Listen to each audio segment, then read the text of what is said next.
భాగాహారం. దాని పేరు దాని ఇంగ్లీష్ ఏమంటారు చెప్పండి? మరి దాని గుర్తు ఏంటి చెప్పండి?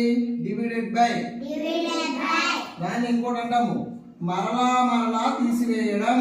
మరలా మరలా తీసివేయడం.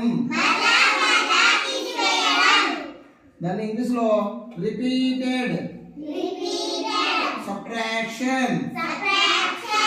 Repeated subtraction. ఇప్పుడు 6 ఒకనా ఏమన్నాయి? 6ని 2తో భాగించాలి అంటే అర్థమేంటి తెలుసా? 6 తీసుకోవాలి. తీసుకో 1 2 3 4 5 6. ఈ 6 గోళీలు అనుకోండి. ఏంటంటే గోళీలు కానీ లేకపోతే రాయిలు అనుకోండి. ఈ రాయిలే కదా. ఈ రాయిల్ని మనం ఇద్దరు పంచాలి. ఎలా పంచాలి? సమానంగా పంచాలి. ఫస్ట్ ఎన్ని తీసుకోవాలి?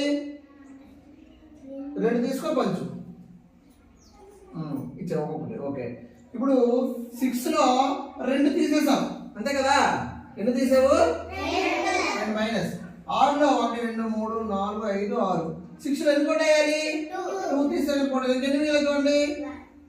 1 2 3 4 4 ఉన్నాయి. చూసుకో లెక్క పెట్టుకో. 1 2 3 4 ఉన్నాయా? మళ్ళా ఇంకా మరలా 2 తీయాలి. మరలా 2 తీయు. ఎందుకంటే 2 వద్దుల వల్ల 2 తీయాలి. కొంచెం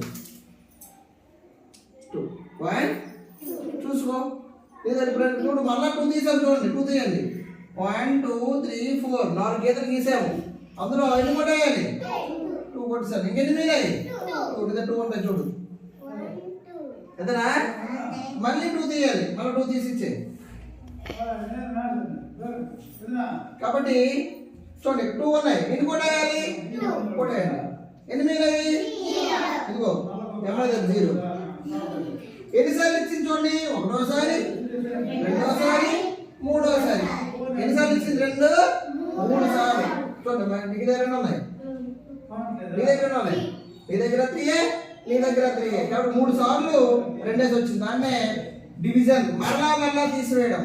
దాన్నే మ్యాథ్స్ ఫామ్ లో 6 మధ్యలో పెట్టుకొని 2 టేబుల్ వేసుకున్నాం. 2 టేబుల్ లో 6 ఎక్కడ ఉంది చెప్పండి? 2 1 2